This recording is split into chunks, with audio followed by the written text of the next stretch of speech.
नमस्कार बच्चों, मैं आलोक कुमार शांति निकेतन इंटर कॉलेज जेवल गाजीपुर से आप लोगों के समक्ष कक्षा 12 गणित विषय लेकर उपस्थित हुए हैं। इसमें टॉपिक है देखनिए एक फलन का अवकलज। अवकलज को ही अवकल गुणांक भी कहा जाता है। अवकल गुणांक, इसमें देखेंगे आप इसकी परिभाषा अवकलज की क्या होगी परिभाषा। यदि वास्तविक फलन f के डोमेन में a कोई बिंदु है, कह रहे कि वास्तविक फलन है रियल नंबर का, उसमें a कोई डोमेन डोमेन आप मतलब प्रांत सेट पढ़ेंगे, उसमें डोमेन आता है। तो जितने भी रिलेशन में जितने भी समुच्चय के प्रथम अवयव होते हैं वह डोमेन यानी प्रांत के अंतर्गत आते हैं। क्लियर है। कह रहा है कि वास्तविक फलन f के डोमेन में a कोई बिंदु है और यदि यह भी शर्त है कि limit h tends to 0 f x plus h minus f x upon h। क्या होना चाहिए? वास्तविक संख्या में a कोई डोमेन है और यदि limit h tends to 0 f a plus h, a domain बोल रहा है तो आप a ले लेंगे a प्लस h और यहाँ से f a हो जाएगा। ठीक है। अपान h का अस्तित्व हो तो सीमा का मान बिंदु x बराबर a, जो यहाँ पर x होता है उसी का मान यहाँ a ले लिया गया है। x बराबर a पर अवकलज कहलाता है। क्या कहलाएगा? अवकलज कहलाएगा। और अवकलज ज्ञात करने की क्रिया को अवकल गुणांक भी कहते हैं और अवकलज ज्ञात करने की संक्रिया को अवकलन कहते हैं। अवकलज ज्ञात करने की क्रिया को क्या कहेंगे? अवकलन। अवकलन कहा जाता है डिफरेंशिएशन।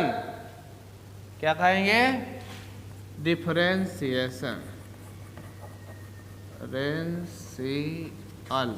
डिफरेंशियल अवकलन। डिफरेंशियल किसको कहते हैं? अवकलज ज्ञात करने की क्रिया को अवकलज को अवकल गुणांक भी कहा जाता है। अवकल गुणांक डिफरेंशियल कोएफिशिएंट। आगे देखेंगे अवकलन का भौतिक अर्थ क्या होता है। अवकलन का भौतिक अर्थ, अवकलन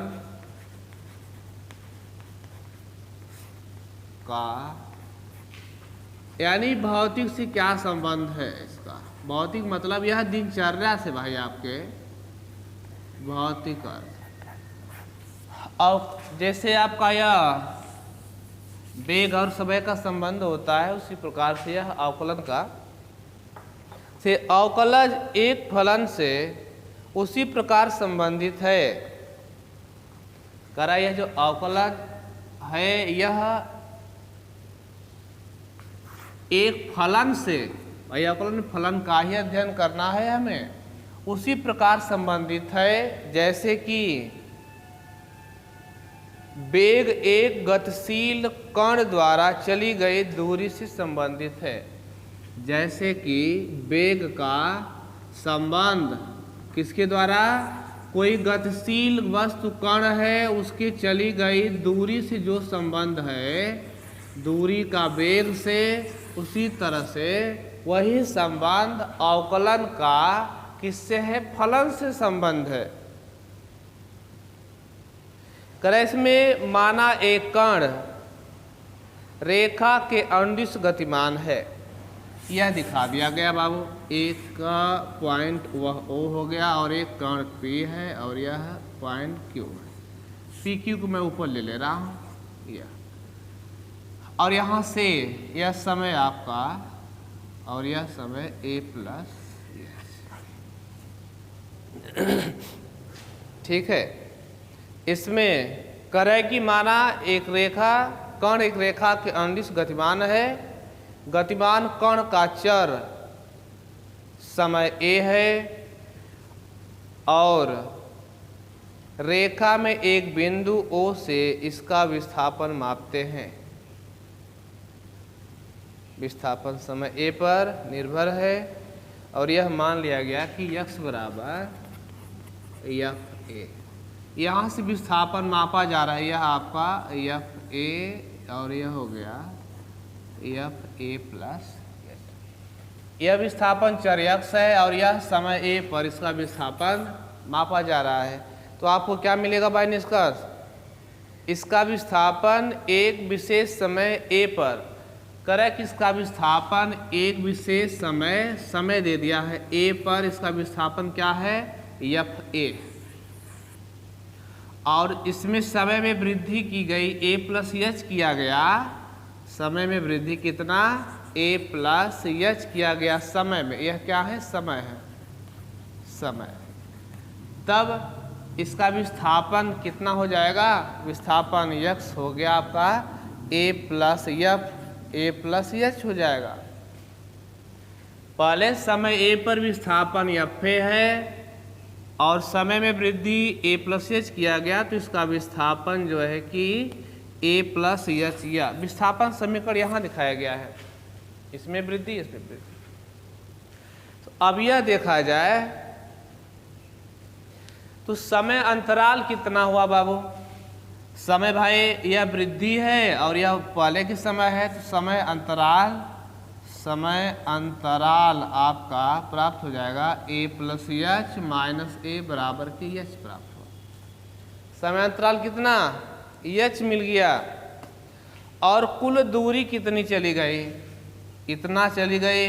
देखा जाए यहाँ से यह दूरी, पहले यहाँ से न माप रहा है, यहाँ से तो यह दूरी f है और यहाँ से यह दूरी f a प्लस h है, तो दूरी कितना चली गई? कुल दूरी आपका f a प्लस h और माइनस या माइनस कर दें, यही दूरी चली गई है PQ वाली f a। यह कुल दूरी है और यह कुल अंतराल है। इसका हम औसत निकाल लेते हैं। इस अंतराल में कण के औसत वेग कुल दूरी बटा के कुल समय प्राप्त हो जाएगा। औसत वेग निकाला जाएगा, कुल दूरी f a plus h minus f a अपान यह समय अंतराल आ गया h। क्लियर है? यह क्या है? h अति अल्प है, बहुत कम मामूली से वृद्धि है। तो औसत वेग की परिभाषा आपका भौतिक में यह भी पढ़े होंगे कि सूक्ष्म अंतराल h टेंड्स टू 0 पर करा कि h की सीमा अगर 0 की तरफ h टेंड्स टू 0, सूक्ष्म अंतराल में समय a पर यह इसका औसत वेग कहलाएगा। समय t पर होता है ना, यहाँ पर समय क्या आपका है? समय a दिखाया गया है। समय a पर इस वेग को औसत वेग कहेंगे, तो इसके बराबर यह भी लिख सकते हैं limit h tends to 0 f a plus h minus f a upon h हो गया। यानी यह क्या हुआ? अवकलज या अवकल गुणांक हुआ और इसमें जो भी क्रियाएं की गई उसको क्या कहेंगे? अवकलन करना कहा जाता है। क्लियर हुई बात? आगे चलते हैं। आप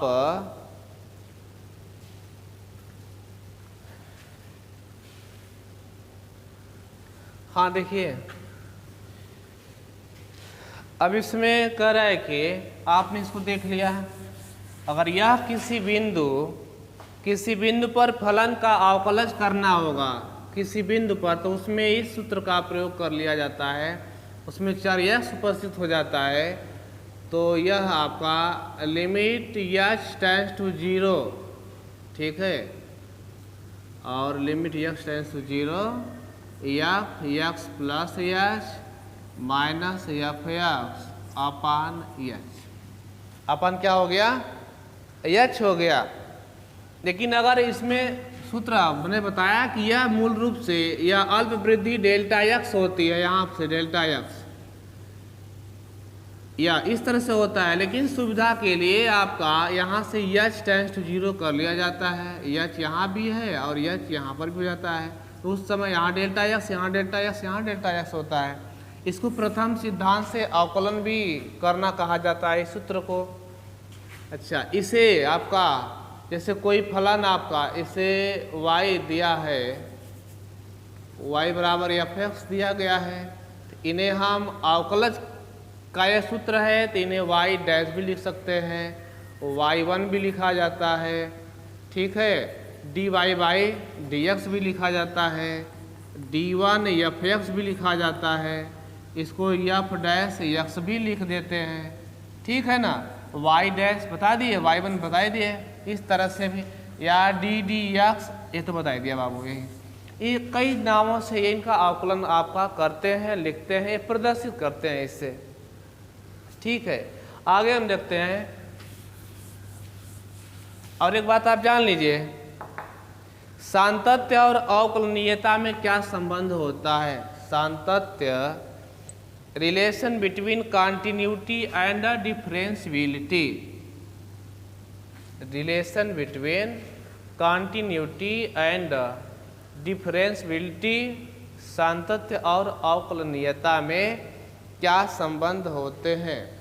आप जानिए, प्रत्येक अवकलनीय फलन जो होते हैं सतत होते हैं। प्रत्येक अवकलनीय फलन, कोई फलन है एफ एक्स, पॉइंट एक्स बराबर ए पर यदि वह अवकलनीय है, अवकलनीय, तो वह उस पॉइंट पर वह फलन क्या होगा, संतत होगा, कॉन्टिन्यूस होगा, सतत होता है। आगे देखते हैं संयुक्त फलनों का अवकलन। संयुक्त फलनों का अवकलन। अवकलन क्या होता है, differential of composite function, differential of composite function. आइए देखते हैं संयुक्त फलन होते क्या हैं। संयुक्त फलन क्या होते हैं, जैसे हमने मान लिया एक फलन y बराबर एफ एक्स है, y बराबर एफ जेड मान लिए, और यहाँ से z बराबर एफ एक्स मान लिया। क्या मान लिया गया, y बराबर एक फलन एफ जेड है और z बराबर एफ एक्स है। तो इसमें होता क्या है, इस z का विलोपन किया जाता है, और z का विलोपन करेंगे तो एक जो फल मिलेगा y बराबर फाई एफ एक्स। भाई z का विलोपन हो गया, z की जगह इस एफ एक्स को रख लिया गया, फाई एफ एक्स हो गया। तो यह आपका जो y बराबर फाई एफ एक्स द्वारा निरूपित किया जा रहा है, इसको क्या कहते हैं, y जो है फलन का फलन। इस प्रकार की फलन को फलन का फलन कहा जाता है, या इसी को निहित फलन भी के नाम से भी जानते हैं। निहित फलन, फलन का फलन। जैसे आपको मैं बता दूं, log sin x, log sin x ये फलन का फलन है, e पावर 2x। आप कहोगे 2x तो नहीं, आप e पावर x जानते थे लेकिन 2x नहीं पढ़े थे। e पावर 2x यह फलन का फलन है, क्योंकि आपका देख रहे हैं सिर्फ यह सूत्र जानते हैं। log sin x का नहीं आप सूत्र जानते हैं, log x का जानते हैं, sin x का जानते हैं, तो यह क्या है, फलन का फलन है, इसको निहित फलन भी कह सकते हैं। इसको सॉल्व करते समय बड़ी आसानी से बात होती है। जैसे हम एग्जाम्पल ले लिया आपका y बराबर e पावर 2x है, इसका कह दिया कि अवकलन ज्ञात कीजिए, ठीक है, या इसका अवकल गुणांक ज्ञात करो आप।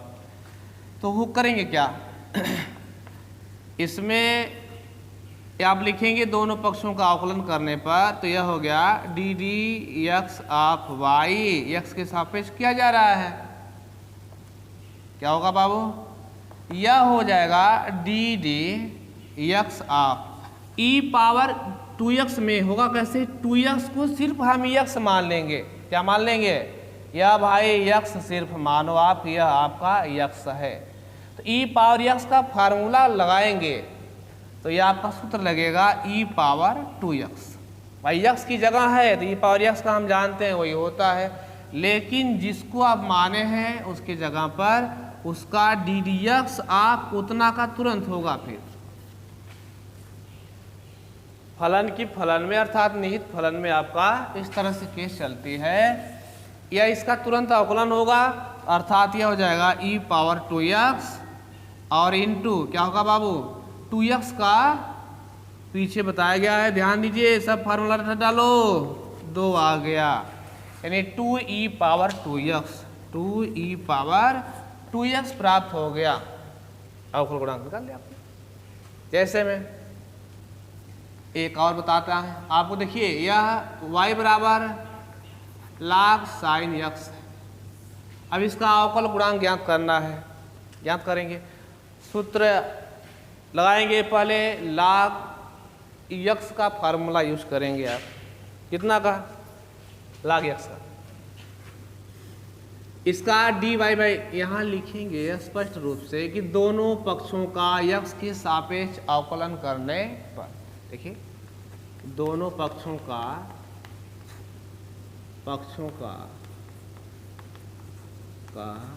x के सापेक्ष अवकलन करने पर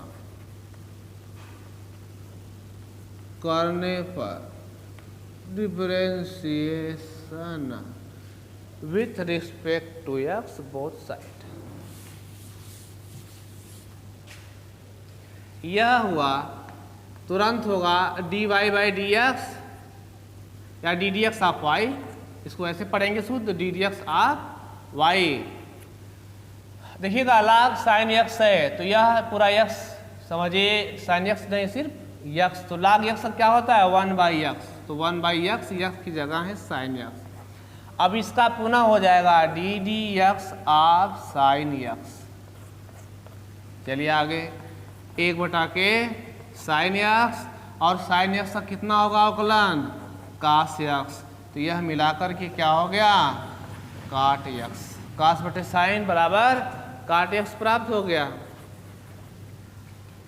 ठीक है, हाँ बहुत बढ़िया। आगे देखते हैं,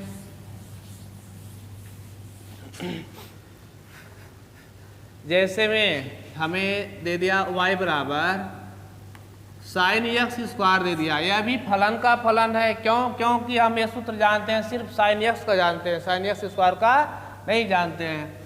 तो इसका आप दोनों पक्षों का एक्स के सापेक्ष अवकलन करने पर तो D Y by D X जब आप निकालेंगे बाबू, तो साइन एक्स स्क्वायर का क्या होगा कास एक्स स्क्वायर, बताए थे ना, सिर्फ साइन का कास हुआ लेकिन एक्स की जगह यह है, फिर पुनः इसका होगा डी डी एक्स आप एक्स स्क्वायर कर लीजिए आप, तो कास एक्स स्क्वायर और इसका होगा कितना एक्स स्क्वायर का, एक्स पावर एन का फार्मूला यूज करेंगे, एक्स पावर एन बराबर एन, ये सूत्र आप यूज करेंगे, एक्स पावर एन का N, X power N minus 1, बड़ा बढ़िया सूत्र है। तो 11 से उठा लो, तो इसका हो जाएगा 2x, अर्थात यह हो गया 2x into cos x square, किसका बाबू, यह मिल गया आपका साइन एक्स स्क्वायर का 2x कास एक्स स्क्वायर प्राप्त हो गया। क्लियर है? अच्छा, अब यह देखा जाए इस तरह से आपके लिए ये सब टॉपिक हैं, इस पर सवालें मिलेंगी, सवाल करिए, किताब की व्यवस्था है, किताब से लगाइए, आपको सवालें भी भेज दी जाएंगे। लेकिन पीछे की जो भी सूत्र हैं सब आप रट डालिए। सूत्र याद है, सवाल अपने आप आएगी, सूत्र नहीं याद है, सवाल नहीं आएगी, समस्या में पढ़ोगे। एक दो सवाल में कहोगे नींद आ रही है, ठीक है। तो शेष बाद में मिलते हैं, तब तक के लिए नमस्कार।